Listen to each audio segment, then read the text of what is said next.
Good evening, and the April 1st, 2020 Ashland Select Board meeting is called to order. May I have a roll call attendance from board members? Mitchell, aye. Mignani, aye. Sure, aye. Kinsman, aye.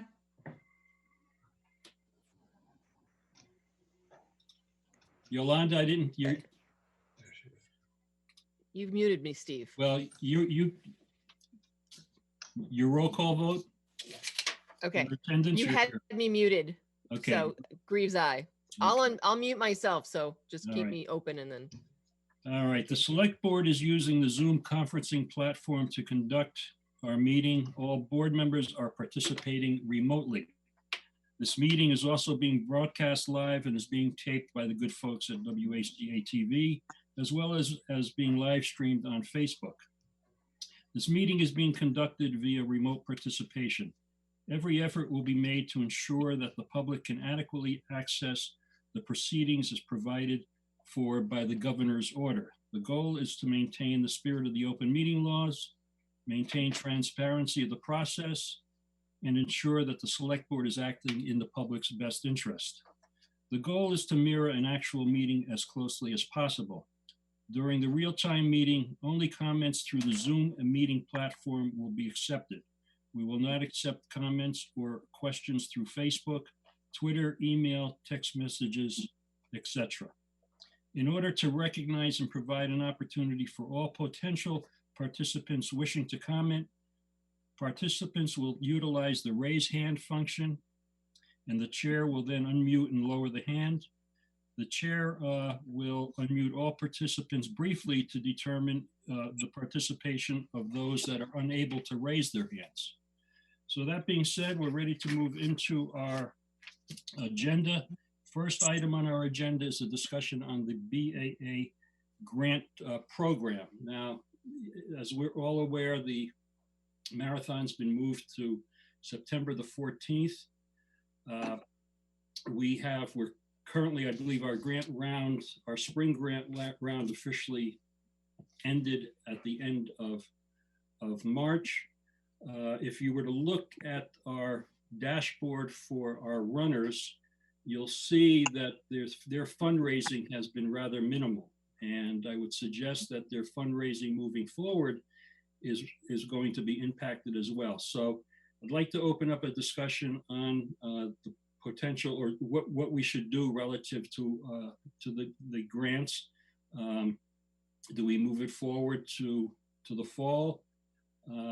So I open it up to the board.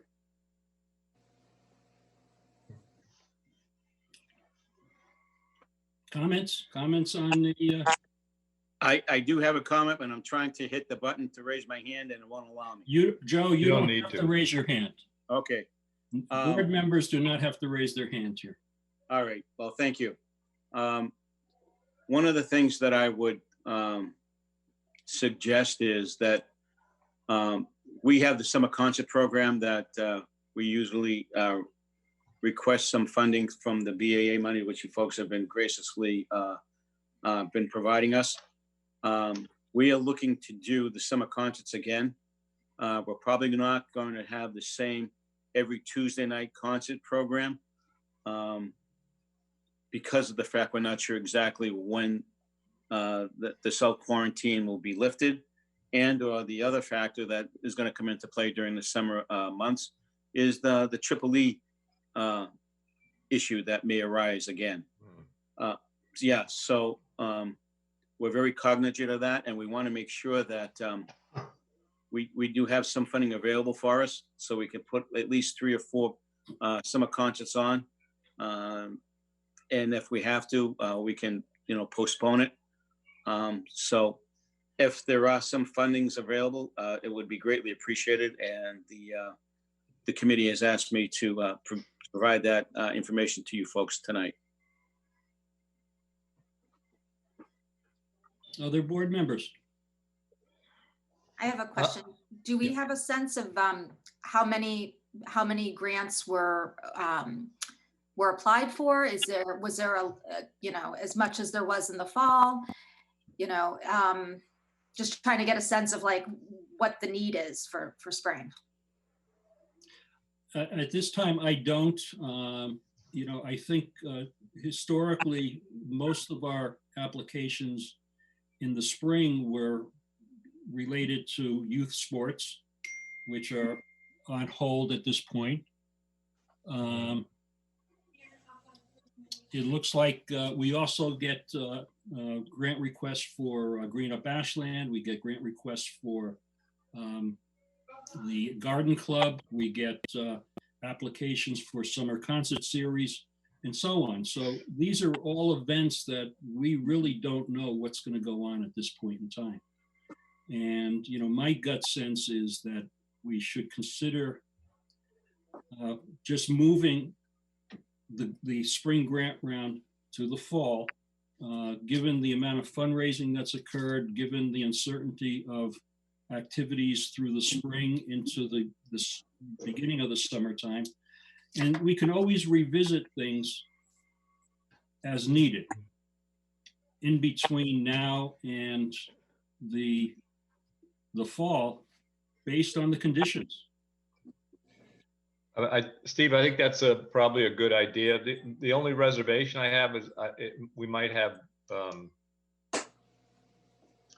haven't seen the applications. Maybe there's something relatively urgent or important that may be related to COVID-19 response, or something we could do to be helpful. I don't know if people have had those ideas, or maybe something worth checking on that we can be using to be helpful in this situation. I would agree with that, Rob. I think that's always something that we could do as a board. We can assign funds to a particular project as we need that as we decide to do. I'm speaking specifically to our traditional BAA grant process. Steve, do we know what our balance is right now? Yolanda, I'm afraid I don't Okay. at this point. I mean, it's, we've got funds, and I think it, given the kind of lack of fundraising that we'll probably see with this particular marathon season, I think we'll still be able to, fund the programs we typically do. But again, my best advice would be to move it to the fall and to monitor it at that point.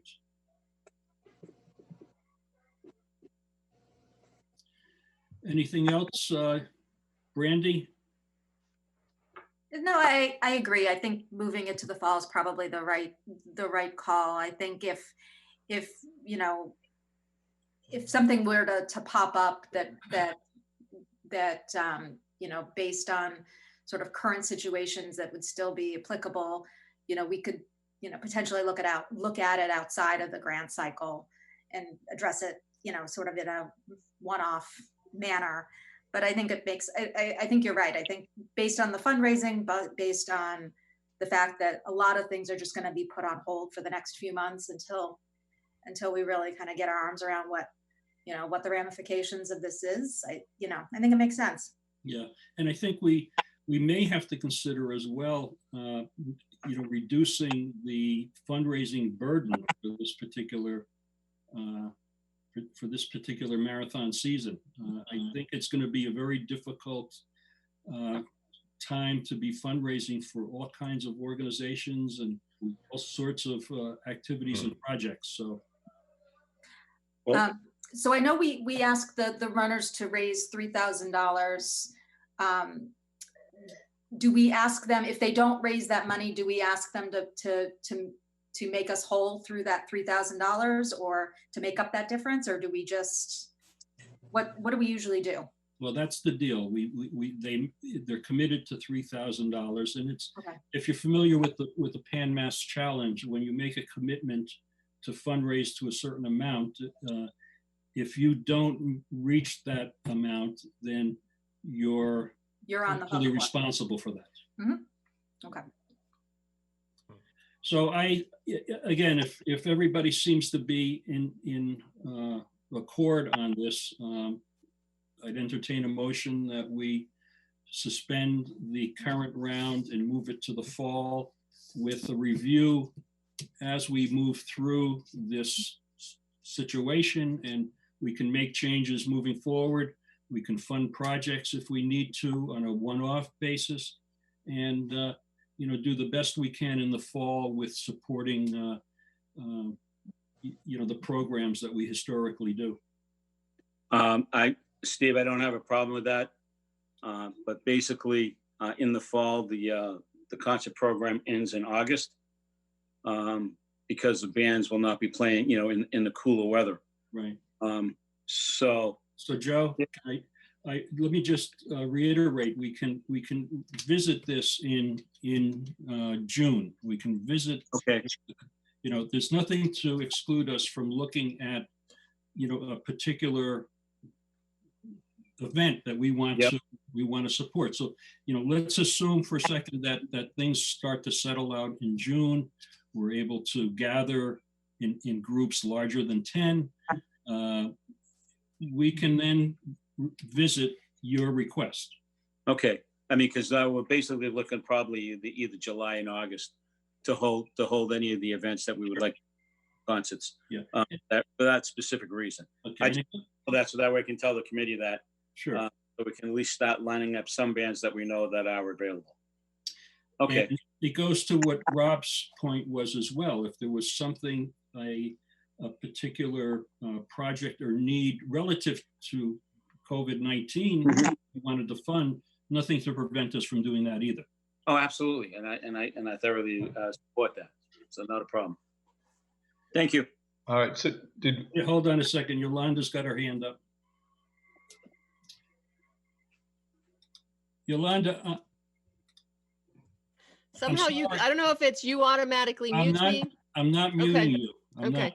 I'm trying, I typically try to mute myself in these meetings so that there's no background noise. Anyway, so I would recommend rather than waiting till the fall to review this, we look at this again in June. And that way, if there's any people who have submitted that need money for the summer, either our first or second meeting in June, we look at where we're at, and we can also then make a determination at that point what we're seeing for fundraising for our runners. Because at that point we may have a better understanding of if we think they'll meet the goal of 3,000. So rather than make a motion to push it to the fall, I would make a motion that we review our marathon, our BAA grant program in either the first or second meeting in June. I like that. That makes sense. all right, is that a motion, Yolanda? Yes. I'll second it. Okay, all those in favor, roll call vote. Mitchell, aye. Vignani, Fair aye. eye. Greaves, aye. Kinsman, I. And that carries 5-0. So that's moved until June. Great. All right, thank you. Next item on the agenda is a discussion on the May 6th annual town meeting and the May 19th town elections. Michael, I'll turn this one over to you. Sure. Thank you, Mr. Chair. And this also, I think, could merge into item number C, which is pending legislation. So as you know, COVID-19 has really thrown up some obstacles and some roadblocks on a number of different fronts, including our democratic process at town meeting and then also the town election. There has been legislation that was put forward by the governor for communities to move their town meetings. Some communities have the ability to do that even before this legislation was proposed. However, since ours does have a charter requirement, our town meeting is articulated in the charter. Our interpretation and our understanding is at this point right now is that we need this legislation to actually move the town meeting. And of course, annual town meeting is the town meeting that we're required to have under state statute. It's where we pass the annual budget. And we have a couple of other standard things that are really important for a process moving forward.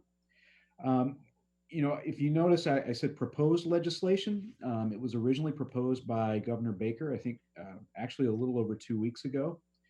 It recently emerged through the House last Friday, and so it has been filed with the Senate. It was filed today. There are some key differences in each version that will need to ultimately be reconciled. So it's going to take probably going to take a couple of weeks before that is resolved.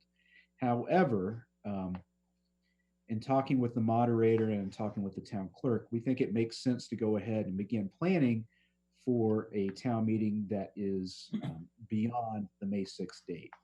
The date that we have been looking, June 16th, because that seems to be when people are available. The school is available as well. But that is something that, again, we're going to need to have this legislation passed before we could actually execute. So, but we're in the processes of, planning for that as we speak. What's the date, Michael, you're looking at? May 16th? June 16th. June 16th, okay. And relative to town elections, there is current legislation that is available to allow a select board to postpone the elections. I think the concern relative to the election is the ability to hold one. Where would we do it?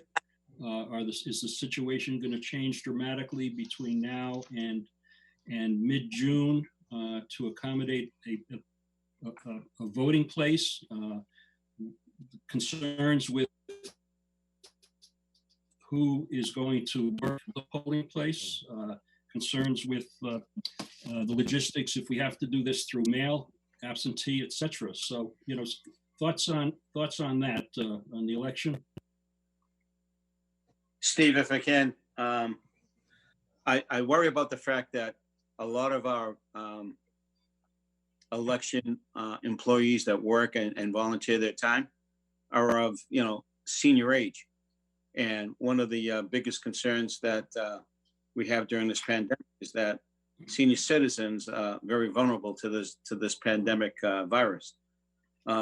So I wouldn't want to put any of our town volunteers in harm's way, especially for an election. So if there's something we could do with respect to, like you said, the potential of, absentee balloting, and I know that's probably going to be a major pain to the keister of everybody, but I think it's important that we have to remember the health of all those folks that are volunteering their time, especially those that are seniors. And I would say that a good 95% of them are that volunteer their time for the town election. Yeah. Other comments? So I definitely think we need to move it. I think if we can look at what it would be, to either get some other people to work it for this one. And, I know they're not volunteers. We know they get paid. So, but we also then need to look at absentee ballots. I think, there is still a state that is actually doing their primary next week, and they've sent out absentee ballots to all their registered voters.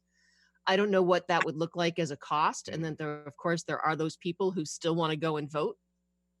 But I think if we can start looking at a date in June for that, and then start doing the other research as well, would be good. Well, I just had a question. I don't know if Michael or Tara's on the line, but so to go to Joe's point, like I heard a suggestion about doing drive-through voting, like in a parking lot or something like that. Is that at all feasible, and could it be done safely for the election workers? Is anyone doing something like that, or? I mean, I think we got to be clear. There's a law that was passed that allows us to move the election date. Yeah. But it also has requirements for how it's run and what you can do in terms of accept ballots and everything. So we can't just make up the rule as we go along. So you can do absentee balloting. You can do early voting by mail as well, if this provision. So all of that really kind of the methodology and what you can use to accept and count ballots is determined through chapter 5 of the access. So Michael, just to clarify, you're saying something like a drive-through voting where you replicate the registration and the collection. You think that that is prohibited by current law? I don't know if it's, I mean, it does not expressly say in the law you can't do drive-by voting. I just have not analyzed it well enough to know. Okay. Yeah, I don't know if it strikes me, that this early voting by mail, by drop off or voting by mail is probably the direction we're going to end up in, but, we may want to see if there's other models that can be done safely and, where people can do have that vote on a certain day as opposed to mail in or drop off. I don't know.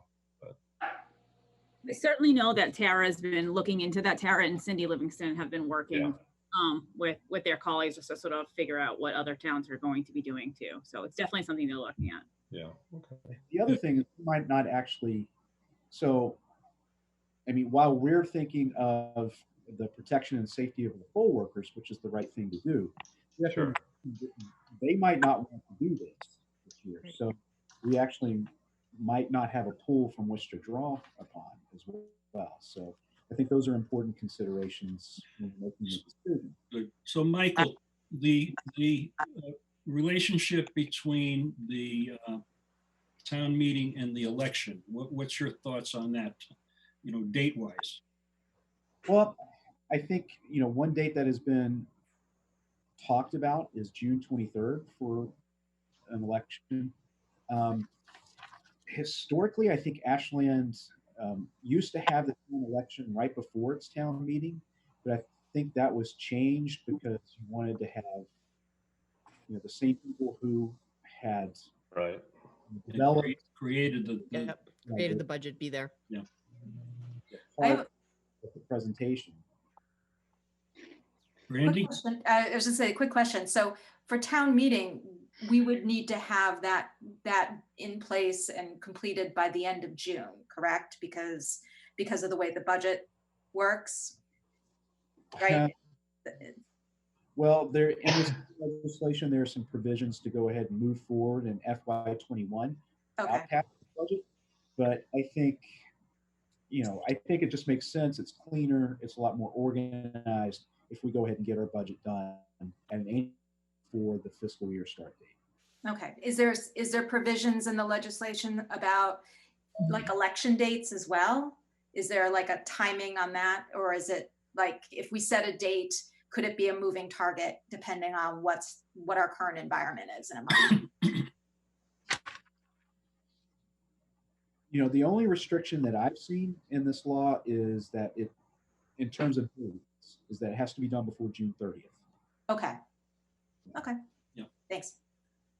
So, and I'm assuming as a candidate, I'm assuming that any campaigning is essentially going to be done virtually this year. Not knowing what is going to transpire between now and through June. So that's again my premise. And relative to the a vote on postponing the elections, I intend to recuse myself. Makes sense. For that vote. Are just in terms of timing, when do we think we're making this decision and setting out the process? Well, I think what would be a good way to move forward is if the board has a general consensus that yes, you do want to postpone the election date to May 19th, what I could do is I could go and develop a process, figure out a date, figure out everything that the board would need to do from a policy level, and also what we would need to do from an operational and administrative level, and then present that to you at your next board. And then you could take a vote at that point as to what we need to move forward. Steve, I do have a question with respect to what Michael just said, and I know Preston has raised his hand. My concern would be, we still need to hear what the state's going to do with respect to the pending legislation that's out there. So will that pending legislation have an impact on what we decide to do date-wise?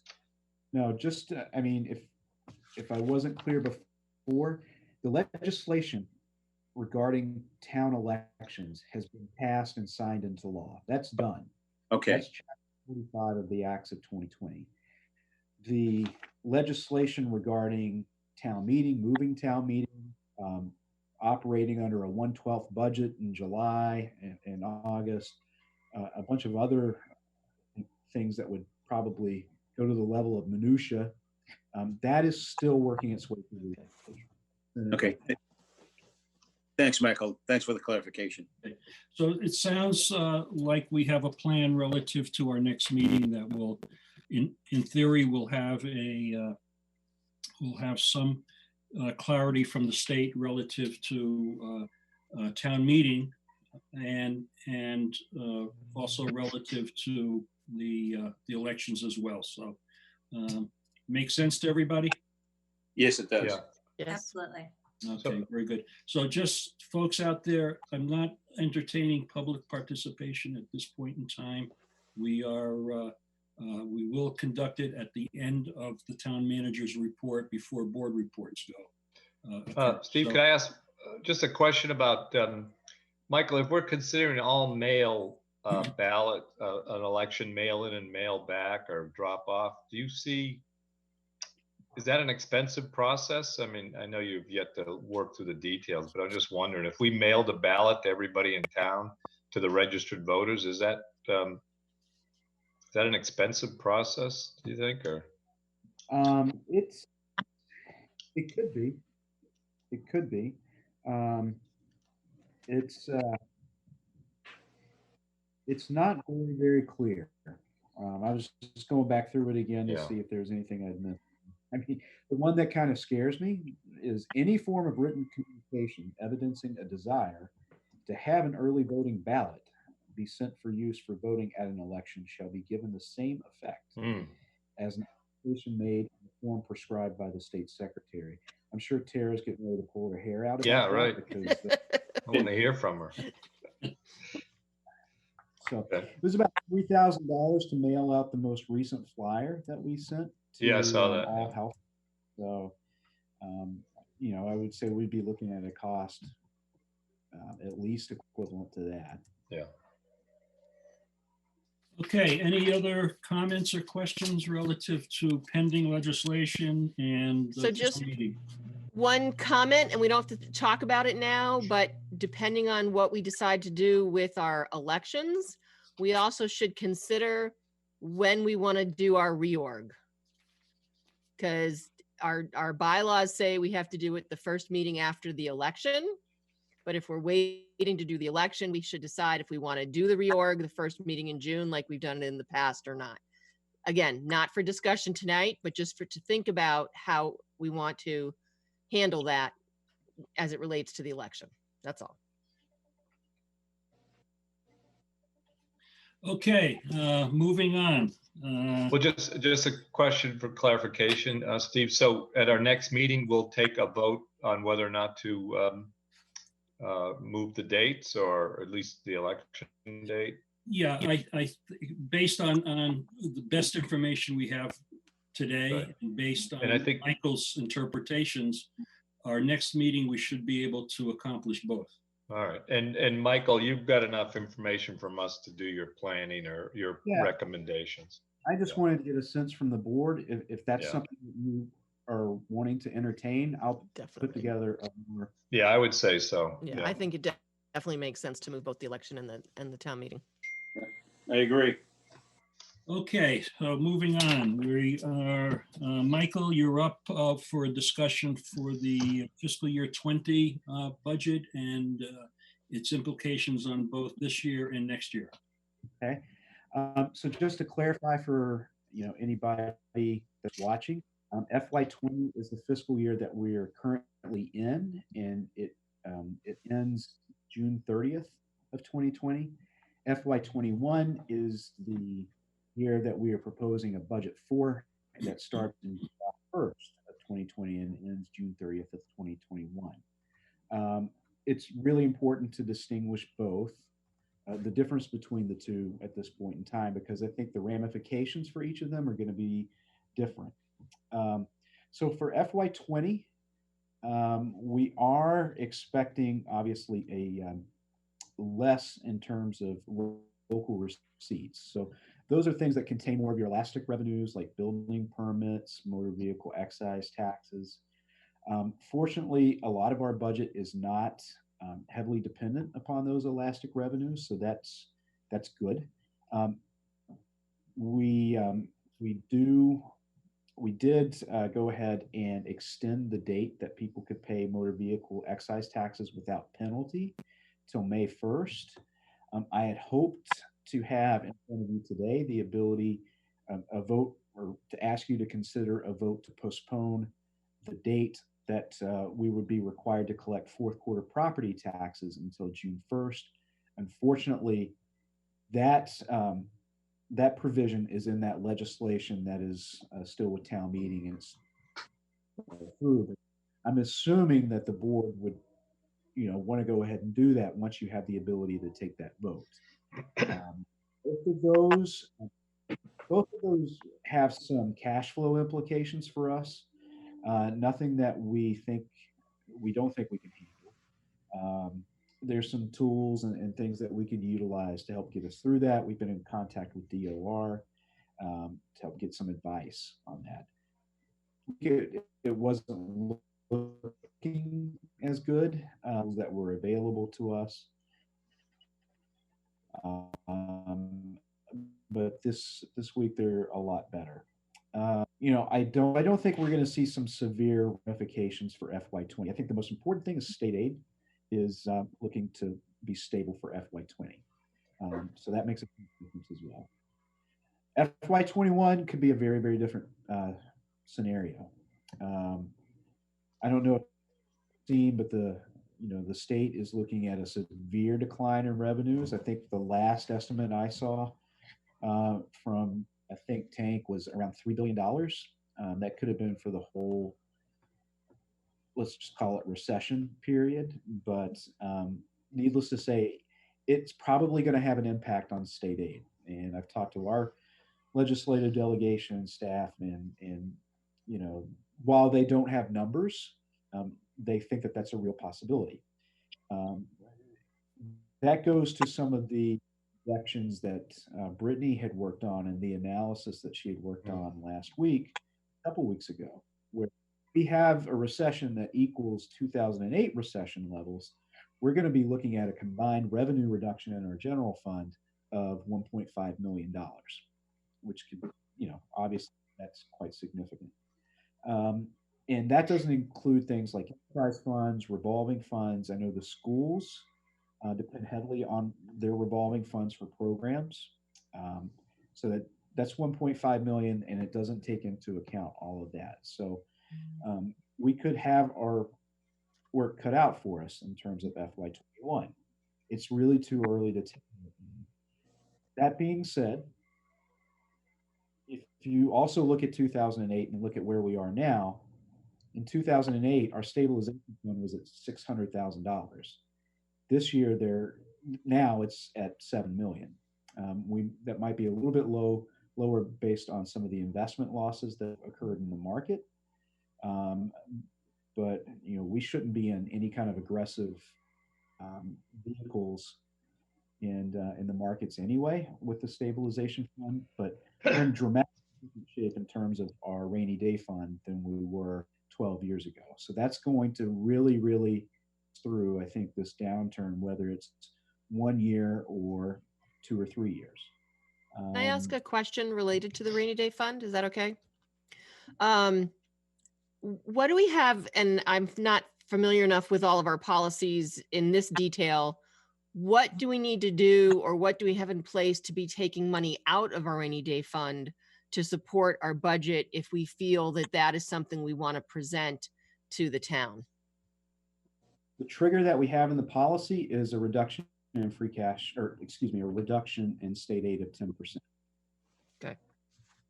So if we see state aid go down by 10%, we can pull money out of our rainy day fund. Correct. Okay, thank you. Does not require a town meeting action, Michael? Yes, it does. It So, does. Okay, so the stabilization fund requires a 2/3 vote at town meeting. that's correct. Okay, just to clarify. But this is why we have, I know Great. all of us have taken a little bit of grief in some circles, as times have been good and we've put money into that rainy day fund, primarily from our free cash numbers each year. And I could certainly understand that criticism, but this is the exact reason why we did it. We knew that a downturn was going to happen. We didn't know it was going to be this dramatic or extreme, but that's why we have that in place. I think people are going to be shocked when they hear me say, oh, let's take some money out of the stabilization fund, because I'm always putting money into it. But this is why we do it. This is why we did what we did. And this is how these policies work. So Michael, can you review any actions that you've taken thus far, and also speak to the communication you put out to staff recently as well? Because I think that was well articulated, particularly in a time of uncertainty for staff.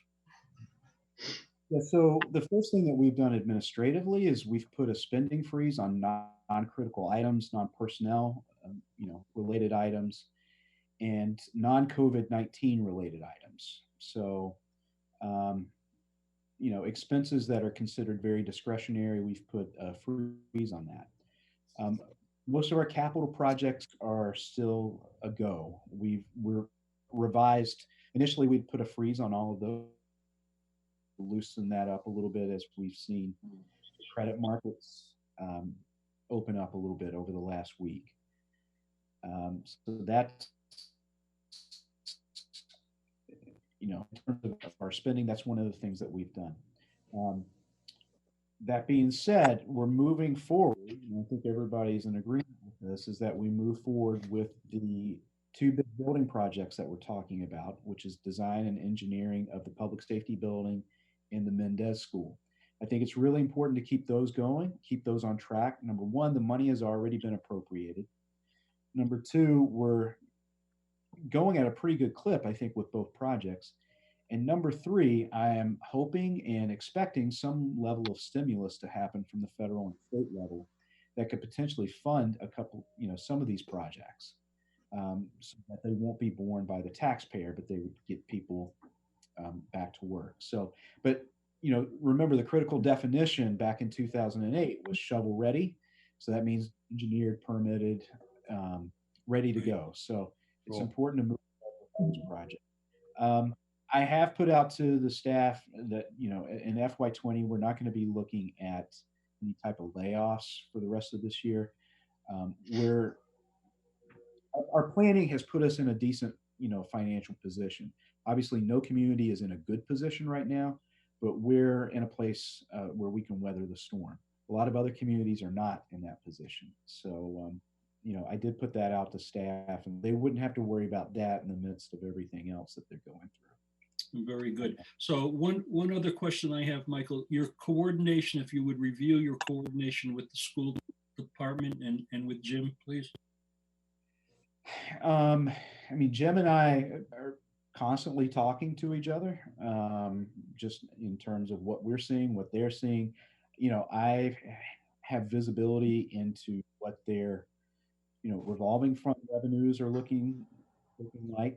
For example, they're losing a lot of rental income, which goes to help fund a lot of their facilities and similar expenses. It's, we'll probably have to have some more discussions, more in-depth discussions in the weeks ahead. But right now we're really more engaged in terms of health and safety and also continuing operations. Jim is, especially in the school committee, and school staff are focused on this online learning, this distance learning piece, which, I don't know if you've seen the plan that they rolled out in about 4 days, not 4 weeks. It's pretty incredible, pretty miraculous.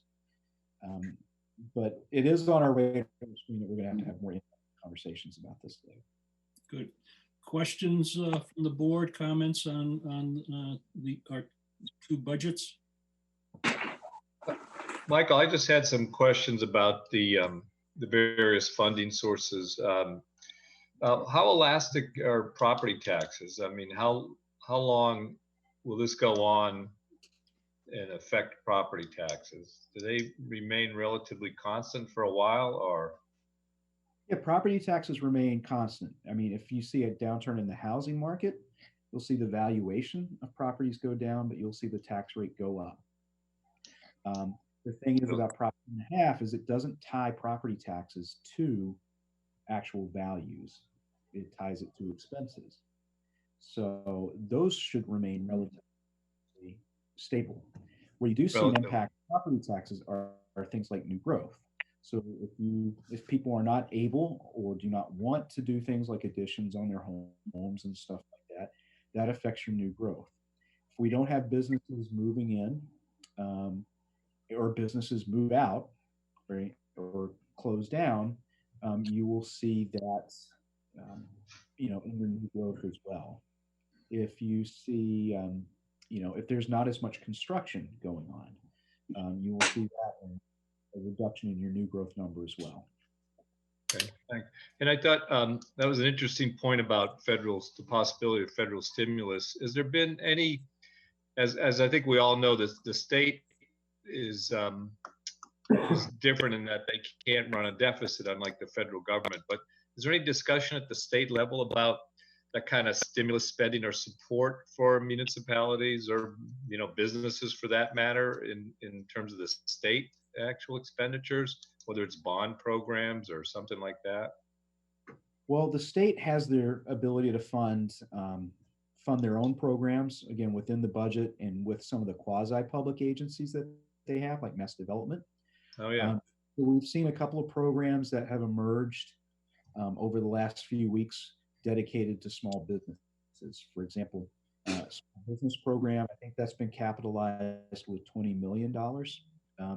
Where you see the bulk of let's quote unquote state programs, and again, this goes back to 2008 because that's really the most recent example we have of this Keynesian economics at work is what happens is the federal government prints a lot of money, and a lot of that gets distributed to the states and they give them a certain level of latitude in terms of how they can develop those programs. Now, I can go into that now. I was going to go into the CARES Act, which is the recent federal stimulus program. I was going to do that more in town manager update, but okay, sure. Now, if you want me to, whatever the flavor of the board is. I think it makes sense to do it now. Go ahead. Okay. So this was recently passed, if you remember. It was, sorry, I had a cheat sheet here. I was going to try to dazzle you and think, I had memorized all of this. It's a lot of detailed information, Michael, and it is. As a business person trying to follow it for our business, it's been crazy.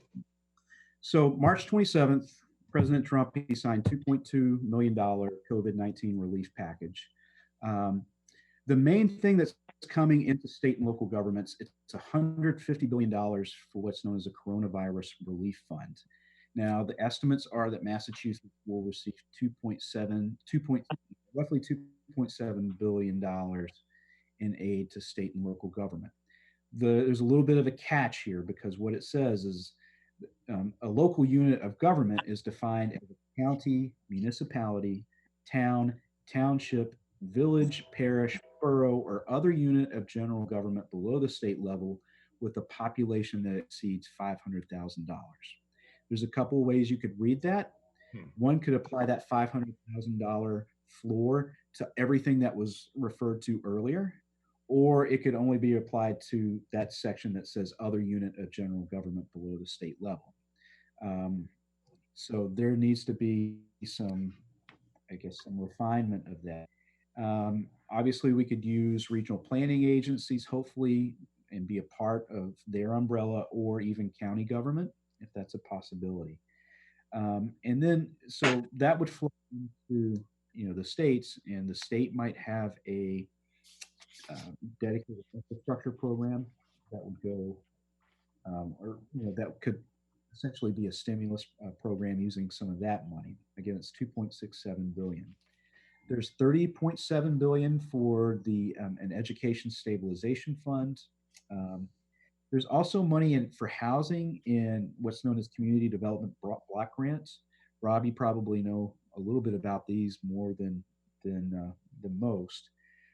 We're expected to receive $20 million in community development block grants in Massachusetts. Problem is those are usually only dedicated for, so the bulk of that money goes towards cities and gateway cities that have, meet certain criteria. So they're called entitlement grants for them. A certain segment of that money will go to the state, or at least this is how it works in traditional CDBG practices. A smaller amount will go to the state, who will have their own little grant program that smaller communities could apply for. There's 1.25 billion for a Section 8 housing choice voucher program. Massachusetts is expected to receive 10.9 million in low-income home energy assistance program money. That's not really defined right now. There's 4 billion put out there for emergency solution homeless assistance, and 60.8 million is expected to flow to Massachusetts. There's a lot of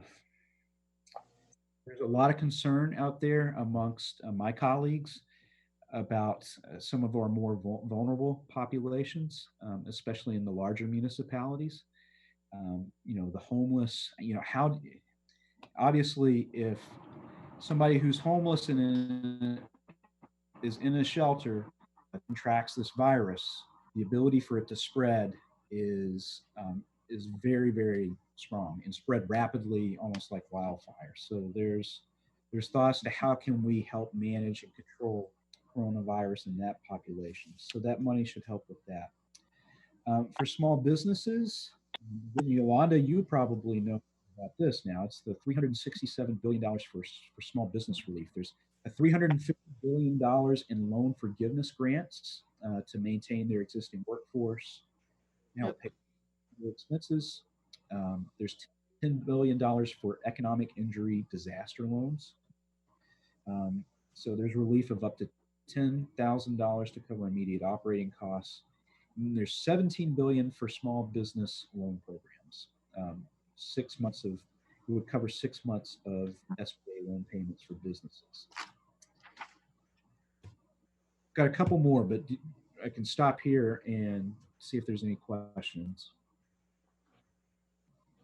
Okay. Nope. In transportation, Massachusetts is expected to receive a little over $1 billion in funding for transportation. 800 million is scheduled to go to the MBTA. The remainder is supposed to go to the state, the regional transit authorities. So like Metro West Regional Transit Authority. And finally, we're supposed to get $6 million in grant funding, Burn JAG grant funding. Jim knows a lot about this stuff. Looking to get almost $1 million for coronavirus state, local, and tribal grant minimum awards, and then 8.3 million for 2020 elections preparations and operations. Terry, you don't get 8.3 million. Sorry. So I think, Michael, if you're done with the review of the CARES Act, it might be good. I was going to mention it during the board reports, but I know our economic development director has been working on assembling a list of resources for our business community. So I don't know if that's been distributed yet, or if you want to, can you speak to that as well? I don't want to make a confusing situation even more confusing. Sure. I would probably just say that our economic development director has done a great job of putting a lot of resources on the economic development section of the website. And I would just direct people to talk to her after reviewing that. The ABA, I believe, had a phone call or a Zoom call today where they were actually going to talk about one of these programs. I unfortunately was not able to be on it. Actually, ABA Michael, I sat in on that presentation and they talked about the CARES Act and the payroll plan, the EIDL, and then also, you know, what we can do for HR issues and stuff. It was a really good presentation that I was glad I was able to sit in on as a small business owner. So. Good, thank you. Any comments, questions for Michael at this point? We're good. Good. I just have a quick question. When we were talking about the stabilization fund and that what would trigger us to be able to take money out of that stabilization fund is a 10% reduction in state aid. When will we know what the state aid numbers will look like? Will that be in time for, you know, potentially a June town meeting? No. Okay. No. I mean, the legislature, the last couple of years, even in great economic times, has not really been able to put together a budget and pass a budget. And I shouldn't just say the legislature, the governor's part of the process as well, until after the fiscal year has started. Yeah. And we'll probably see a mixture of reduction of state aid at the legislative level, at the appropriate, in those appropriations, and then quite possibly in January, see something what's known as 9C cuts, which are cuts under the governor's authority. And so, you know, that will probably be all put together. So we'll see. Okay, thanks. Yeah, Brandy, unfortunately, Massachusetts, I think, is one of the few states in the country that historically passes a budget beyond their required time. So this is very common. Okay. Okay. I mean, how many years have we been either the last state or the second to last state to pass our budget? In a long So, time. yeah. So to that, Michael, if we can't use funds from the rainy day fund until we know exactly what the state aid is going to be, and if it's going to be reduced by 10%, how would we move forward with potentially using those funds to keep our budget whole for fiscal year 21? Well, I think we got to be clear.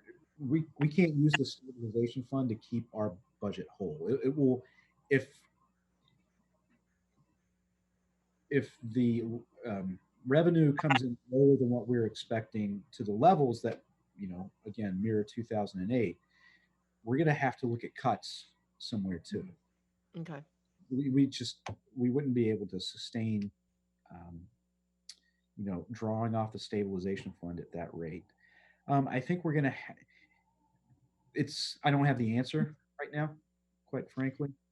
Is that something we could look at to say, okay, if we wanted to stay whole and we know, and we're going to get 10% less and just do 10% less, how much of our stabilization fund would we need to use for 1 year or 2 years? I mean, is that an exercise worth doing to at least look at what it would do to keep us whole? I don't know. I don't know how much time that would take Brittany or her staff to look at that. Well, I mean, so a 10% reduction in state aid for us is about $1 million. Okay. So, you know, if we have $7 million in state aid or in stabilization, and I'm hoping it's still at $7 million again, you know, I don't think we want to drop below $3 million. Right. So we could, you know, potentially do that for 4 years. But I think we also have to look at reductions in places too. I think, Michael, also, isn't the pending legislation include a provision for utilizing free cash prior to the date that we typically certify it in the fall? I believe that's part of it. It's a little complicated. I'm not necessarily sure if that would help us, the way we treat our free cash. My next question was, you know, would that provide any relief in this situation? No. I don't think it would right now. Okay. This is my question. All right. Any other questions relative to budget? Not at this time. We're good. So our next agenda item then is relative to our Economic Development Incentive Program, and this is for an approval for a equipment reimbursement to Biosurfaces Inc.'s expansion. So Michael, can you review this one for us? Yes. So this one, it might seem odd to see this now, but this is one that has been talked about, and people have been excited about in town hall for a while. So I don't know if anybody's familiar with Biosurfaces over at 200 Homer Ave. They do a lot of, they make like artificial artery veins. It's actually pretty incredible, but they're actually looking at expanding. They initially started out, as a research arm, and then, of course, once they received their approvals, they moved on to development. What they are looking to do now is go ahead and expand a little bit of what they're doing, and so they've put in $250,000 of their own capital to help expand in, again, at Homer Ave, 200 Homer Ave. And they were looking for $30,000 in equipment reimbursement through our Economic Development Assistance Program. So this was presented to the Economic Development Advisory Group, and they voted unanimously to recommend this move forward. Good. Questions and comments? Sounds like a good use of the program. If they're expanding, that's what we want to see. Yeah. Yeah, it sounds good. I have some questions about this character, Matt Faneth, though. If we checked into his background and stuff, or he's got quite the reputation. yeah, is Matt to us tonight, or what? Well, I don't think so, but All right. this. No, I'm just Matt. kidding. I've known Matt for years, so great business. And congratulations to him for that. So. Worked hard. All right. So do we need to act on this, Michael? I think you're the one that typically approves these. I approve these, but ultimately, We typically make a motion. Yep. All right. So let's hear one. I move that we approve the $30,000 for equipment reimbursement for Biosurfaces Inc. as presented and approved by the Economic Development Incentive Program and Group. Second. I've got a motion by Yolanda, a second by Joe, a roll call vote. Mitchell, aye. Sure, Reeves, aye. Kinsman, aye. And that carries 5-0. So congratulations to Biosurfaces, and thank you for expanding your business. yeah, thanks, Pat. Yep. Keep up the good work. Okay, next item is our consent agenda. Unfortunately, it's not going to be up on the screen. It's just 2 items. I'm going to read it. And that is to accept the resignation of James Zabrowski from the Valentine Property Committee. And the second item is to accept the March 4th, 2020 regular session minutes. I move that we accept the consent agenda as presented and with our thanks to James Zabrowski for being on the Valentine Property Committee. Second. A motion by Yolanda, second by Joe. Roll call vote. Mitchell, aye. Reeves, Sure. aye. Mignani, aye. Kinsman, aye. And that carries 5-0. Our next item is town manager update. You gave us an update, Michael, on the CARES legislation. Can you give us an update relative to COVID-19 and any new developments relative to town actions since our last meeting? Sure. So, and Jen, feel free to chime in, if you think I'm missing something here, but I think probably the most salient information for this discussion is we're now at 15 cases. And obviously, I think on Friday, we were at 5. So we're starting to see the growth happen exponentially. I would expect that we could potentially be at 20 cases by the end of the week. In response to this expansion, we're also ramping up our own nursing activity. So we've dedicated space downstairs. essentially nursing stations for our public health nurses, and now our school nurses are on board as well to help us with this. Track, investigate, and monitor cases and close contacts as well. We will be updating the number of cases every day at 4 p.m., except on the weekends. So, if anybody wants to see where we are in terms of cases, they can go to that website. There has been some discussion with DPH and with other communities. Initially, DPH had indicated that they were discouraging communities from putting any kind of information out about the number of cases. That includes the number of positive cases. They seem to have since refined that or backed off a little bit and just said we shouldn't be putting any identifying information or information that people could use to identify some of the confirmed cases. So we will still be putting out the number of cases again daily. So we've been ramping up activity. I am happy to say that we were able to get some more PPE equipment for our first responders. We were doing okay, but with the rate this is expanding, we saw our supply starting to dwindle quicker. And so we were very, very thankful to get several hundred masks through a source actually in Maine. So we're in pretty good shape there. We have closed, since our last meeting, we have closed our parks and fields. Unfortunately, I'm still getting reports of people still congregating on them.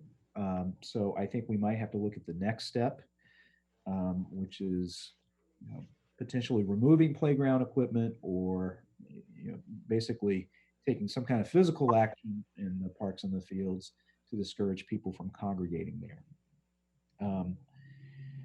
And in line with that, FSU, Framingham State, has decided that they are going to close their fields and like their tennis court.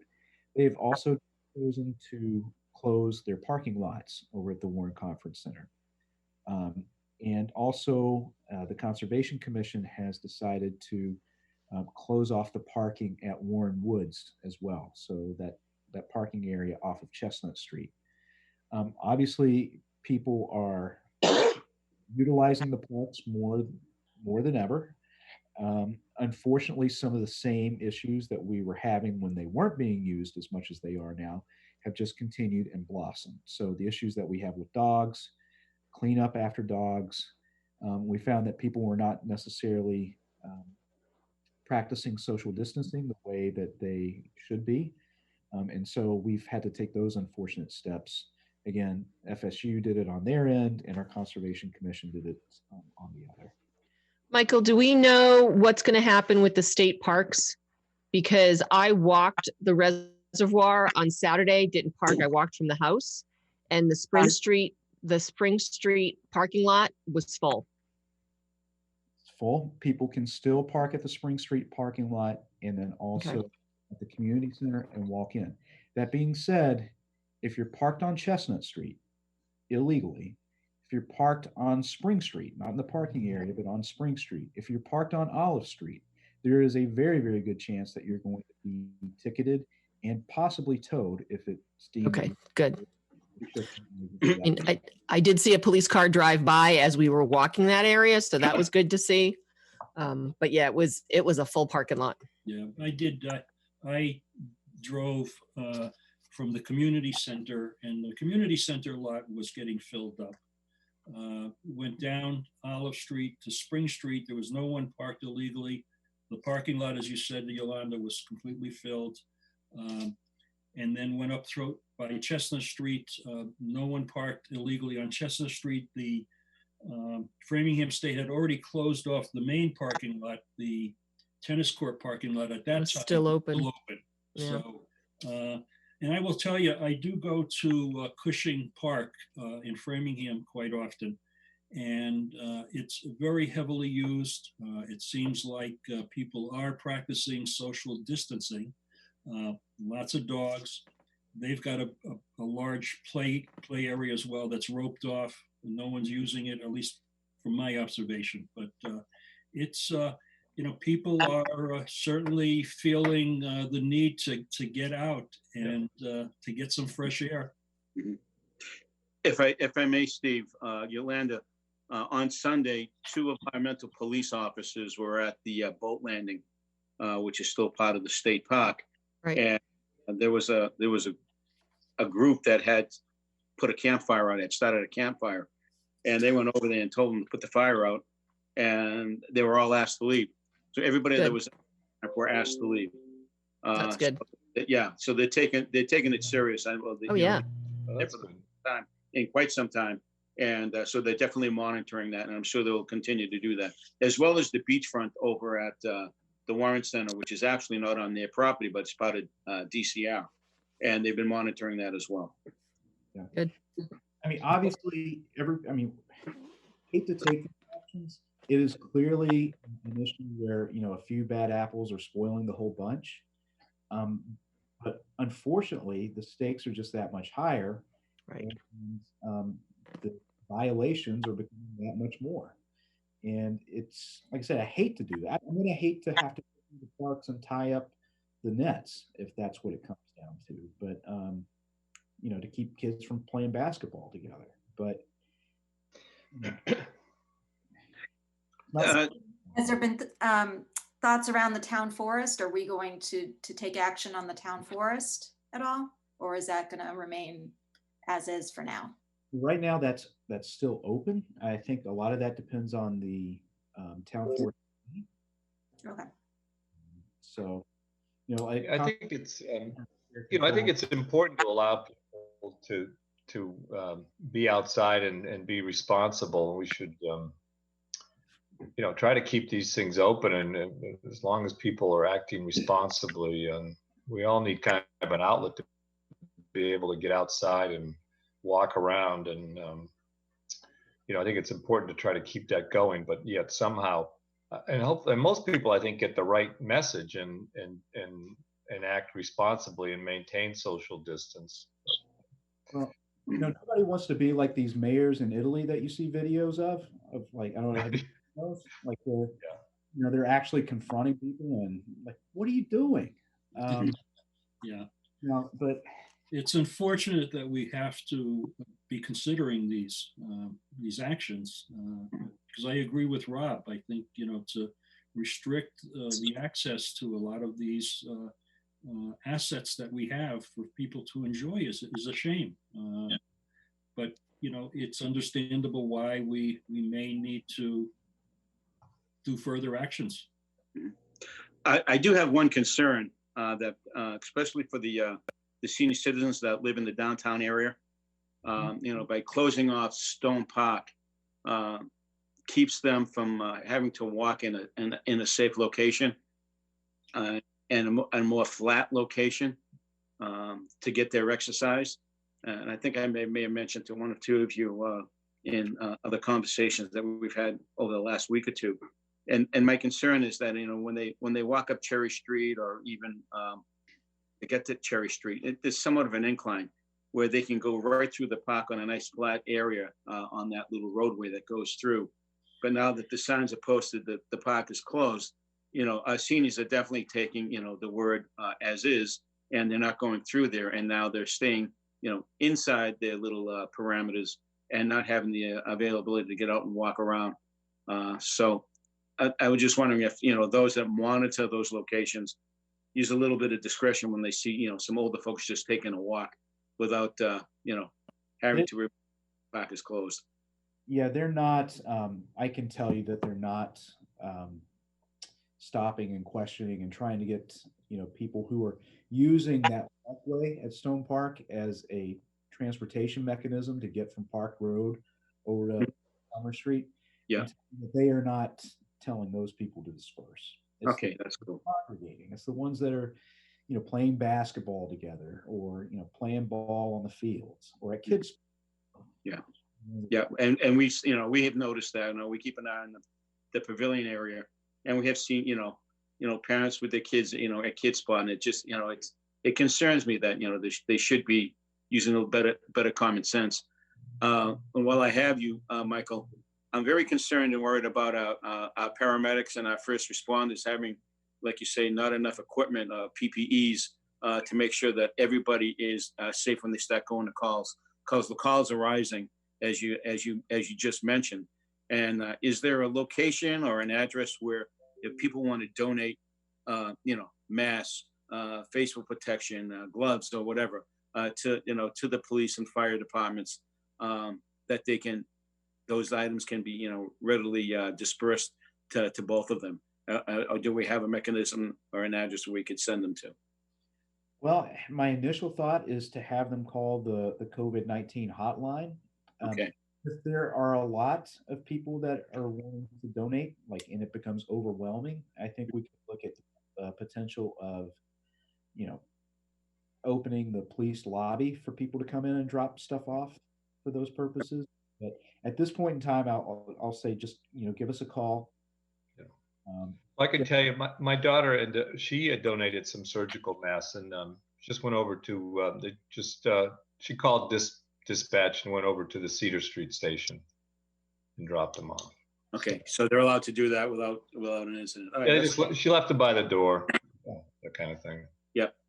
So, question for Jen at this point, relative to some of the activities that you're overseeing, particularly at the community center. Can you weigh in on that a little bit? Sure. So at the community center, we're continuing to do the food pantry. The Human Services Department has been really supporting that effort. We're trying to streamline. Basically, we're doing curbside pickup on Monday mornings and Wednesday early afternoons. It's about an hour. And so just making those phone calls to Human Services, and then they prep the curbside pickup for those 2 days. Obviously, if those 2 days don't work for people, we are making accommodations, but just in an effort to sort of streamline that process, those are the 2 days for the primary pickup for food pantry. We've definitely seen an increase in the number of families that are accessing the food pantry. We are serving people that we had never worked with previously, and so we're happy to be able to do that.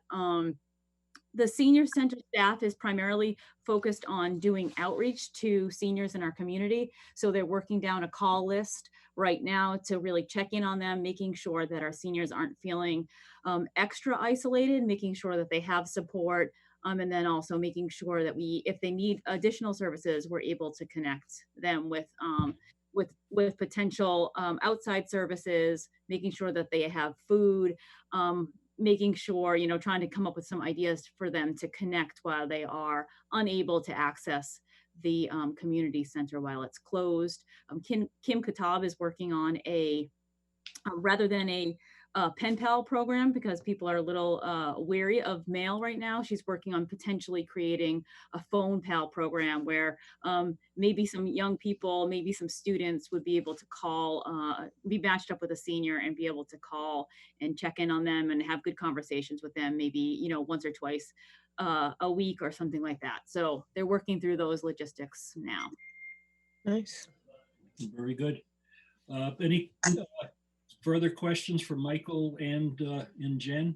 Yeah, just Mike, maybe you said this, but what are the number of current cases right now? 15. 15. Okay. Wow. And the first responders, are there really a lot of calls related to COVID-19, and they're kind of feeling the stress, or how has it affected operations in general? Well, they've had to develop protocols and procedures.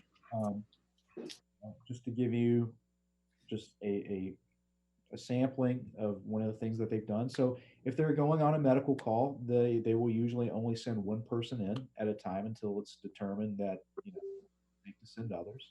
We're asking people that when they do call dispatch for service, that they do let people know, or they let dispatch know, whether they have people inside the house who are exhibiting symptoms. Again, it's not going to affect our response time. It just kind of affects our protocol. Sure. But yeah, I mean, it is, I think, you know, not just in Ashland, but first responders everywhere are really starting to feel kind of the pressure of this. Yeah. They don't want to get exposed either. And the Right. problem is with, like, our fire department, if one person gets exposed, basically that whole shift goes down. Right. And we don't have like shifts to spare. Same thing Right. with the police department. So, it's really important to get the deal that we did. That helps protect them, but they are putting protocols and procedures. That Kind was of my, experiences. I just wanted to, sorry, what are they experiencing at Metro West Medical Center? What does it seem like? Have you heard anything from them about what it's like there, or at the hospital itself? Are they feeling stressed, or? So that's a good point. So I'm also on the governing board for Metro West Medical Center, and so we had a board meeting last week, and obviously this was the big topic of discussion. But believe it or not, they need equipment Yeah. just as much as our police and fire do. They're probably having a harder time getting access to it, unfortunately. Drew Harding and his team there, the CEO, they've put together a very, very strict protocol of, basically how they assess patients, but more importantly, how they assess staff and how they handle staff that are exhibiting symptoms. They're starting to see, obviously, the amount of people coming in creeping up. They're developing their own surge plan to help develop capacity, but their biggest issue is lack of PPE. Yeah. Hey, Michael, question. I understand that there's coordination between our public health nurse and the school nurses as well. Is that accurate? Yes. Yes, that goes to, I thought I mentioned it earlier. If I didn't, Yeah, I'm sorry I missed it then. oh, I'm so, okay. Yes, so as part of what we're doing to increase capacity, we've enlisted the help of the school nurses. I believe there are 5, Jen, that we're counting on, led by Audrey LaCroix.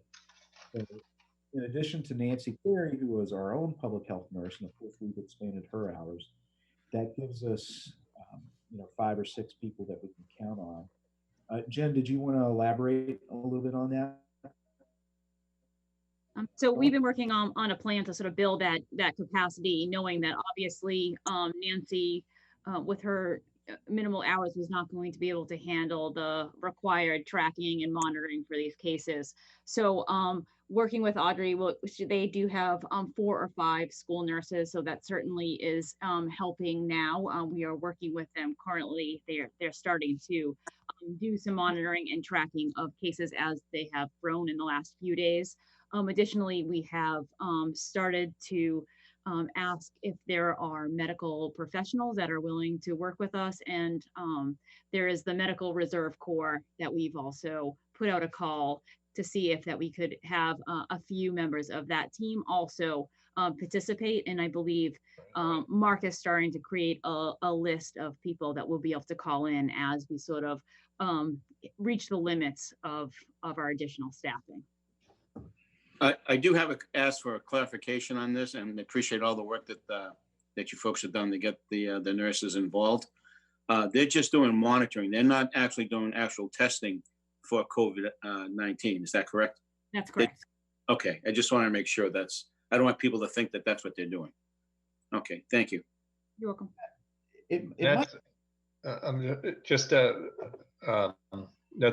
I'm glad you mentioned the Medical Reserve Corps. They actually, because he's been coming in and talked to us periodically. Are they getting actually involved in a substantial way, or able to help in this situation? So they potentially will be, yes, they'll be able to help. So the monitoring and tracking, DPH requires credentialed medical professionals. So the MRC is made up of both administrative support and then folks that do have medical credentials. So depending on what those people do for their daytime job, it will really sort of outline what their availability would be. And so we put a call out to see if people would be willing to give us even a couple hours a week, and then we can sort of build them into a schedule. Great, thank you. Thank you for those updates. Before we move on, any other questions relative to COVID-19? I was curious how the restaurant and resident relief program was going. I know that there was some changes to the initial rollout of it, and I was curious if it was going well, how many residents are really utilizing the service, what the feedback has been. You want to talk about, I mean, in summary, it's going a lot better. We're seeing more efficiency. At the same time, we're seeing more people being served. But Jen, do you want to elaborate a little bit on that? Sure. So we've switched it over now. So it really works through the COVID-9 hotline. And so really Susan and Diane here in our office have been trying to coordinate the list. As we moved it over from the food pantry, it was just a little bit easier to divide and conquer with the number of families that everybody is trying to serve. We noticed, so when we first moved it over, we had approximately 12 to 18 families that were interested in participating in the program. As of today, I believe we have about 60 meals that are being delivered each day for lunch. And so really what we're doing now is we ask people to call in either Friday mornings or Monday mornings, and that way we try to build out the plan for the week. And then lunch deliveries are made on Tuesday, Wednesdays, and Thursdays.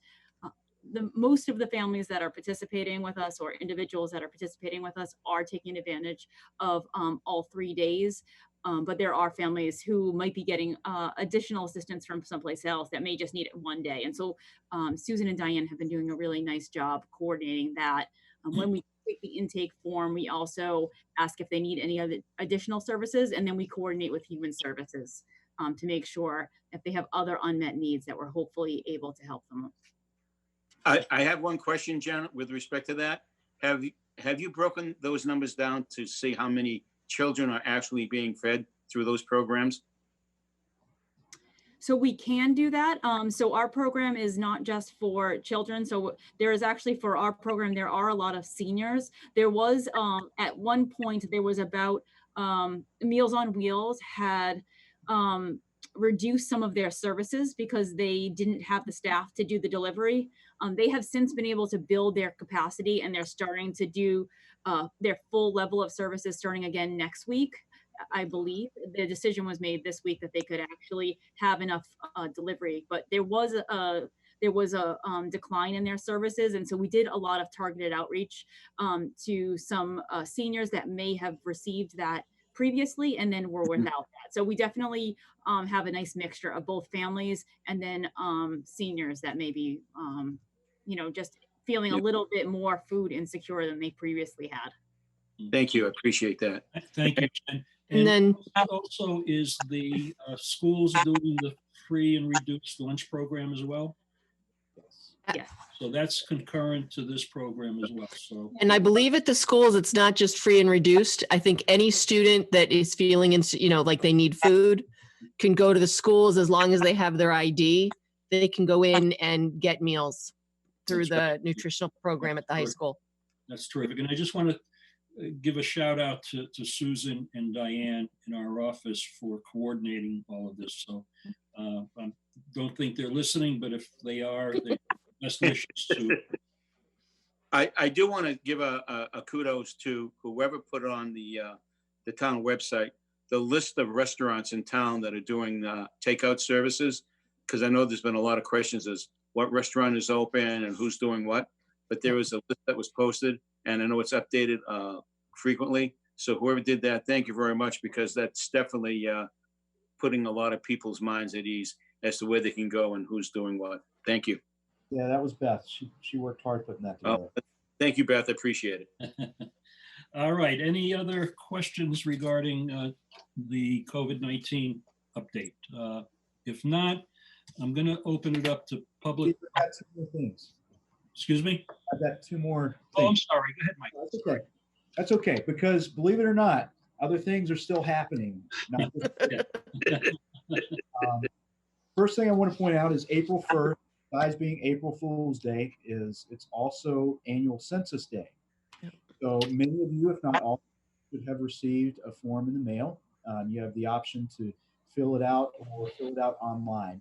It's very, very important that people take the time. It doesn't take that much time to fill it out, send it in, because we're trying to get an accurate representation of who we have in town, the number of people in town.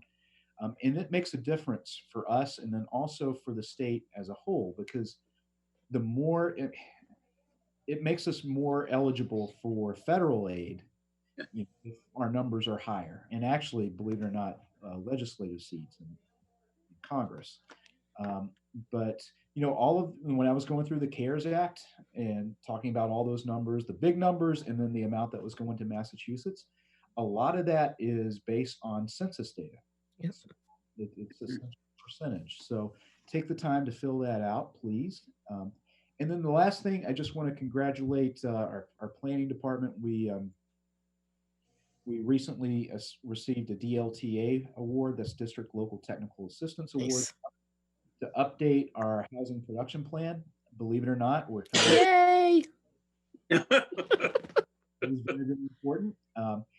It's important because it gives us the ability to achieve safe harbor from 40B projects if we have a housing production plan and we demonstrate that we're making progress towards it each year by 0.5% or a percentage.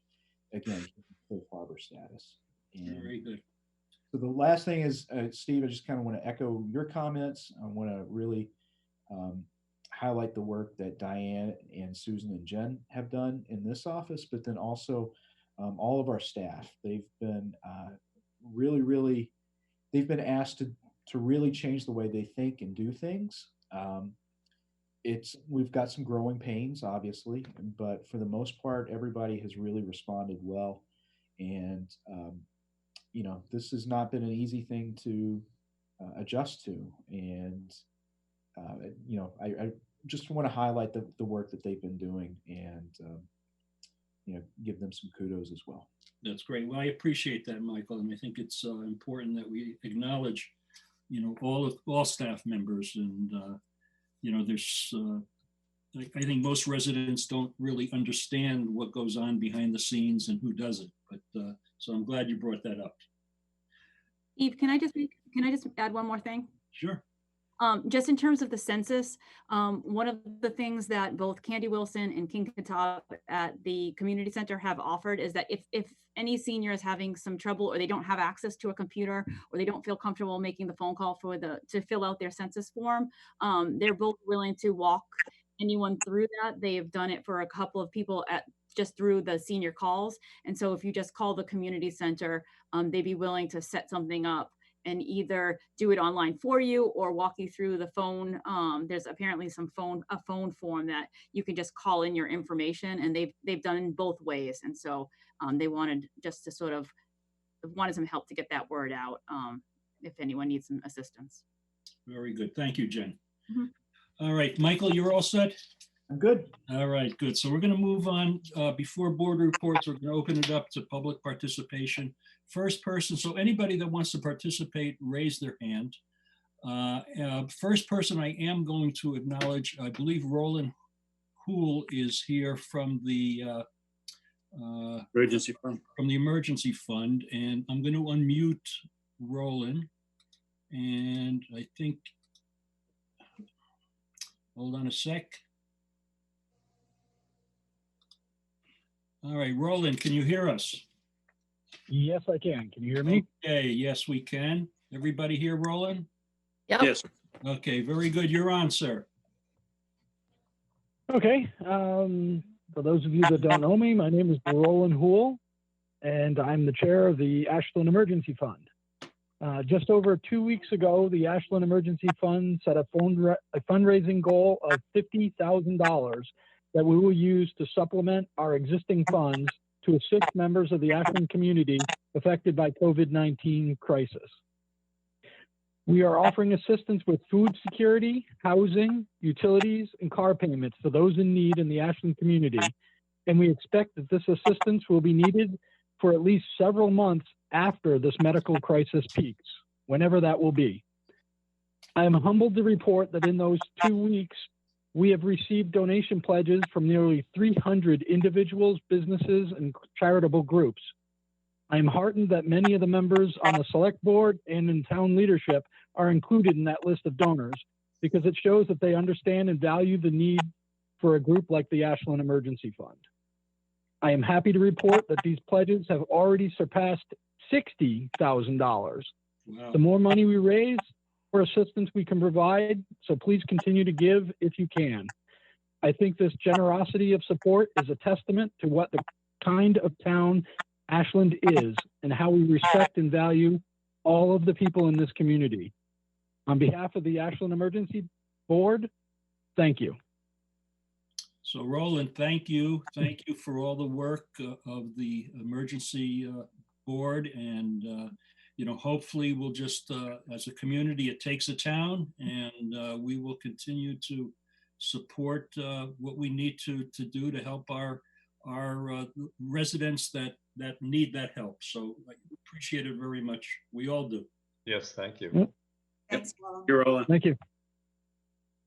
Any comments or questions for Roland while he's on the phone? I'll see him tomorrow night. I had the opportunity to speak with him in detail, and we shared that on Around the Clock. So it's nice to hear that they've already surpassed their goal, and let's hope that they keep going and get even more. Thank you. All right. Thanks again, Roland. I'm going to mute you now. So That's fine. good luck, and I'm sure that you'll continue to surpass your what you're looking to do. So thank you. All right, I've got one hand raised. It looks like I'm going to unmute. Hold on a sec. Mr. Crow.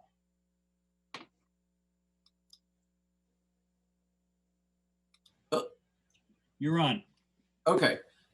Thank you very much. I want to thank everyone for all the work and planning in these trying times.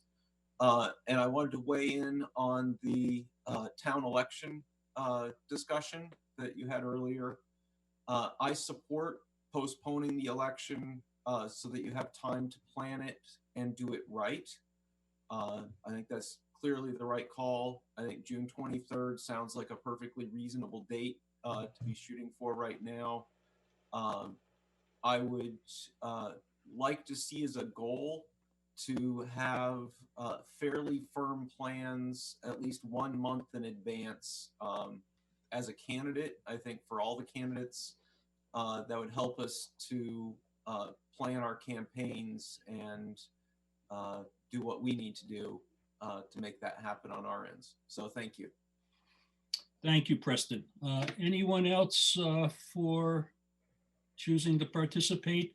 I'm going to, it looks to me like our participant list is purely the board and staff. Tara is on the line, but I think she's just following our meeting. So I think at this point, I would entertain board reports. So I will start with Brandy at this point, at this time. Okay, well, I will keep my board report very short because things being what they are, it's been pretty much all about coronavirus. So I would just echo a lot of the things that have been said tonight, and just, you know, make sure people continue to do social distancing. It's so important. I've heard so many stories of relatives, of friends that are in different parts of the country, and this is a scary, scary time. So I would just encourage everyone to stay safe, and that we'll get through this together. So that's my only comment for tonight. Thank you. Rob? Yeah, just briefly, I wanted to second Mike and Jen's discussion of the census. It's very important to fill that out for a lot of different reasons. I would also just mention that if you don't need to be a citizen, just a person living here. So with immigrants, and if you're undocumented, it's still important that you complete the census. And the census is confidential. It won't be, it won't go outside the census people. So I would just encourage to remember to do that. And the other thing is just my observation in terms of this whole, well, another quick thing. We have the MMA Transportation Committee is going to have a virtual meeting on Friday. I think it's going to be interesting how things are changing in terms of funding, given all the recent federal funding. So I'm looking forward to that discussion. And in terms of, just one of the things we're all, I'm sure all noticed, we're all not moving around as much. And, I think it's really, when we come out of this crisis, I think that people are going to be both,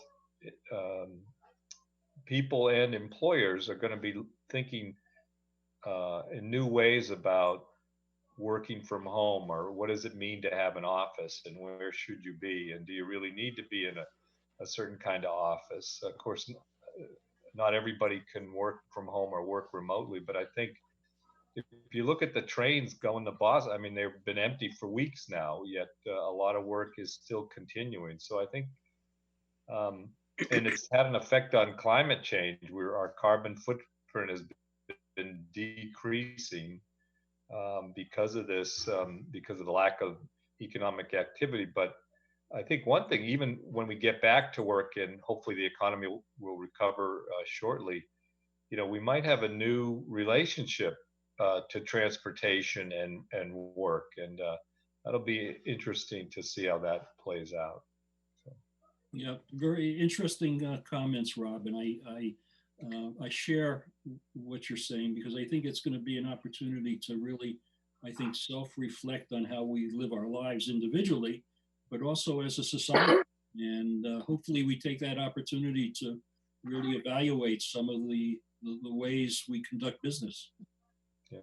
So Yolanda, you're up. Thanks. So just a couple things. So last night we had a Mendez feasibility school building meeting, and we took a vote, and it'll be coming to the tri-board meeting, which is scheduled for Tuesday, April 14th. We are going to be going with bringing forward a building. The recommendation is at the Mendez site. So they're going to be finalizing some information. We're having a public forum on Monday, April 6th. So information will go out about that, and then another tri-board meeting on April 14th. And then we as a board will have to approve or, to support their recommendation at our that keep moving forward.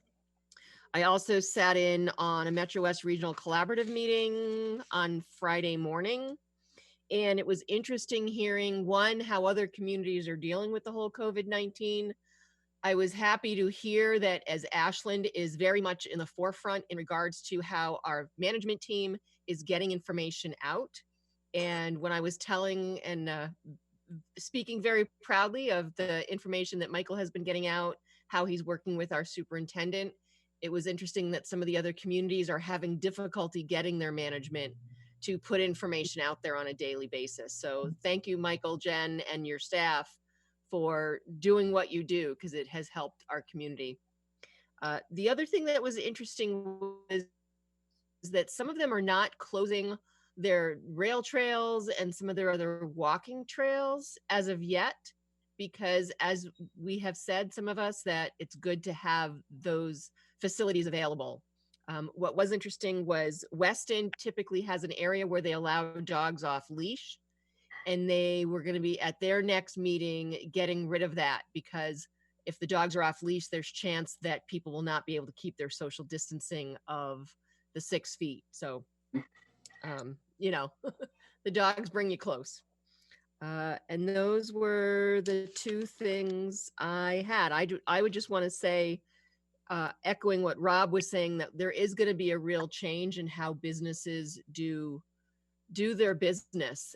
We're certainly seeing it. We are a software company that supports people who do sales, and all of their people are working from home and having to do their sales calls rather than face-to-face over calls like this. And I think as well that once we come out of this, that we are going to look very different in how we work. And it'll be interesting, Rob, to hear what the Transportation Committee discusses, because we might not need all these trains and infrastructure going into Boston if people are working from home. Interesting, yeah. Yeah, So, very good. and Thank you, Yolanda. I see Paul Kendall is in the queue. Paul, did you want to add anything at all to the Mendez School Building Committee? If you do, raise your hand.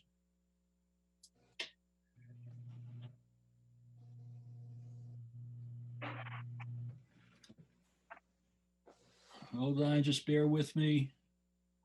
Where'd you go? Okay, Paul, you there? Yeah, I'm here. Okay. A point of advice, unmute first and then lower the hand, because the lower the hand shifts down to the bottom. I'm still learning, Paul. So, no, I wasn't going to mention anything, but because Yolanda, I think, covered it. Last night we had I think, a very productive meeting over 3 hours where we had a robust conversation about the options, and it was really great. I think I've sent an email out to the board chairs with the information from last night, and I just want to thank the committee, including Yolanda, and everyone for all the time. We spent a lot of time, and I guess I can start my video too. Sorry about that. We spent a lot of time going over numerous options, numerous permutations, and I think the community and the boards should feel confident that it was a very thorough process, and the committee, I thought, was very thoughtful, not just to how this is going to impact us from the district and educational perspective, but the community as well. And so I was one of the few that, I think a lot of people really wanted a middle school site, but at the end of the day, with all the different considerations, I think we came to a really solid decision to recommend the Mendez site. So Appreciate it. Thank you, Paul. And if I can, just I want to echo what everybody's been saying. We have a little bit more visibility, I think, than a lot of the community, but the work that Michael and the staff have been doing, Jim and all the staff and administration at the schools, I don't think people understand the complexities and all the moving parts. And kudos to everyone for the proper communication and all the efforts. It's pretty amazing, and I echo also that seeing a lot of different communities having some visibility into what other people are facing in almost every aspect. Ashland is ahead of the ball game with what we're doing. So both on the municipal services side and also the school side. So thank you for everyone. Very well stated, Paul. Thank you. Mr. Mignani, you're up. Thank you, sir. And thanks to all the folks who've been doing yeoman's work throughout this COVID-19 pandemic, especially our management team. It's proof in the pudding. We're ahead of the curve. Many of the towns are looking at us for the things that we have done previously. And that's a direct effort to Michael, to Jen, to Diane, to Susan, to town council as well, to Tara in her office, and everybody then at the town hall, and including the fire and police departments. They're all doing great work, and the DPW out there. I just asked that would people use common sense. When I went for my get out of the house ride today, I noticed too many disposed gloves on the side of the road or in the roadways. Throw them away where they need to be disposed of, in trash barrels, trash liners, not on the side of the roads. That defeats the whole purpose. It just bothers me. It really bothered me to the point where I even had to bring this up, because again, it comes to common sense. Throw them away, dispose them properly, not on the side of the road. I just would like to ask that for the folks who have elderly residents in their neighborhoods, please check on them. Donna and I don't consider ourselves elderly, but some of the I check on Bonnie all the time. But, I had to laugh, Joe, because I have an elderly neighbor and I hadn't called him yet. And the other day he called me. Very good. Just to check. But it's been nice that we've had several neighbors come over and, to bring food over, and, being Italian, we don't have to worry about food. We have a pantry in us, in our house that, replies what Shaw's looks like. But I would just like to say, I appreciate everybody's effort. And it's been a difficult time. I mean, the last time we all got together before this pandemic was at our volunteer breakfast. Yep. Oh, yeah. That's when and that was March 7th. So, that was the last time we were all together, being able to shake hands and talk to people as it was. And actually, we weren't shaking hands that day Oh, already. yeah. Oh, We you- were. And we had the old issue with the microphone too. We're doing the bump We're and kind of elbow. lucky there. Right, we're doing the elbow bump and bumps. I see you have your buddy with you right now. I just have a question with respect to the tri-board on the 14th. I don't know if the public safety building is going to have anything available already at that point in time. I know that Janet and Amy and John are still working on some of the things that we've at our last meeting that we proposed. So I'm not sure exactly if we'll have anything readily available for that meeting. I don't know that that's necessary, Joe. I think for the school building process to be able to move it forward, because we as a board have to, so the feasibility study group has to propose it. Yeah. Then it has to be reviewed, and then the school committee and the select board have to vote to move it forward. Mhm. So we're doing the tri-board meeting to get the information out to everybody so that both groups can then vote it and we can move it forward. And I believe our submission date is May 6th. So Okay. that's the date that we're moving forward to. Yep. And for that May 6th date, the school committee and the select board have to have voted to approve the plan that was put forward by the feasibility group. Okay, no, that's fine. I just wanted to let everybody know that we may not have anything available or readily at that time. If anybody's waiting to hear from us, that's all. It'll That's- just be a shorter meeting. That's okay. I'm sure it'll be, but, on a personal, I would just like to thank the school site building committee for choosing the location that they chose last night. Being an alumnus of the Ashland Clocker team back in '73, those fields and that location has a lot of fond memories, not for myself, but for a lot of folks that still living up and around the area. And not to see a Walker Field sign up there would definitely have been a detriment. Well, to the thing to remember is that the football field would have stayed. That would not have been touched. Yeah. But as Paul said, a lot of debate and discussion went into why we chose the Mendez site, and at the tri-board meeting and at the public forum on Monday, we'll go into some of the detail as to what the decision was and how we landed where we did. But good, that's good. I appreciate that. And again, I just please, if we stay away from one another, which is a very difficult thing for all of us to do, if we stay self-quarantine and remain safe, this will flatten this curve a lot sooner than we wish to. I was a little concerned when Michael said that we're anticipating close to another possible 50 additional cases, or a total of 50 cases. We now have 25. So we're looking to double that within the next couple of weeks. That is frightening. Yeah, 15, I thought. 15. yeah, I don't remember that, Joe. We're at 15 right now. Okay. And I would anticipate, it wouldn't surprise me if we would be at 25 at the end of the week. Oh, okay. All right. Then I misunderstood you. Okay. I know that Middlesex County had, the last count was at a little over 1,100, which was the highest in the state.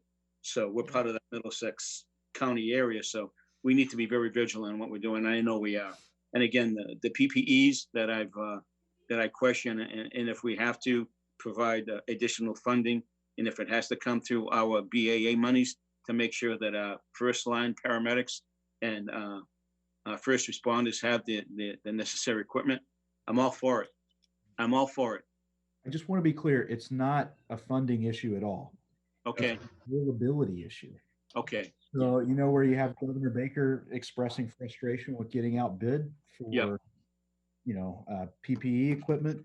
Yeah. I'm not saying it's being replicated at the local level. We're just having a hard time finding it. So, Okay. Yeah, if you watch any of Governor Cuomo's press conferences from New York, they're pretty amazing. And I mean, he's very, very articulate with the challenges that he's the epicenter of the world Right. now. And Right. the challenges he's facing, but it's common to all states and all governors. And but they're pretty amazing if you get a chance to watch those. Yeah. The other thing close to home, back in the mother country of Italy, Parma is and Piacenza is the area where my family hails from, and that was their epicenter.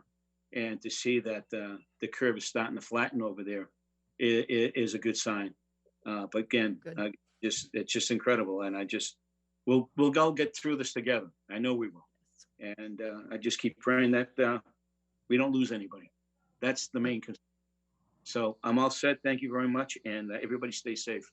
Thank you, Joe. So I just want to echo everybody's comments about our appreciation for the work that staff is doing, continues to do. Our first responders, all the way up the ranks of our organization. And Michael, I just want to comment. You've made some good hires since you've been town manager, but I will have to say that you hit a home run when you hired Jen.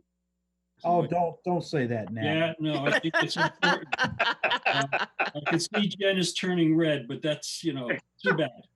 Where is she? I would agree. I have to agree. There it is. She turning red. There you are. All right. So Joe, I'm going to pick the ball up for you because there's a couple birthdays out there today. So one is your friend Bill Gath, who has a birthday. Today. He's actually 85, not 75. Is he really? He's 75. No, he's 75. So, but happy birthday to Bill Gath. Yes. He's done so much for the town of Ashland, and he's even though he's not a clocker, he's a clocker. He's an honorary clocker. Honorary, not honorary. Ornery. Okay. Well, that makes sense because he hangs with you. That makes perfect sense. That's it exactly. So the second birthday we had today is our fire chief, Keith Roby's birthday. So happy birthday to Keith and many more. And my last comment on board reports is relative to the Ashland Farmers Market. Of course, like all activities going forward, we have no idea what to anticipate as we approach the opening of our market in June. But what we've decided to do and is in process right now is to create a virtual farmers market.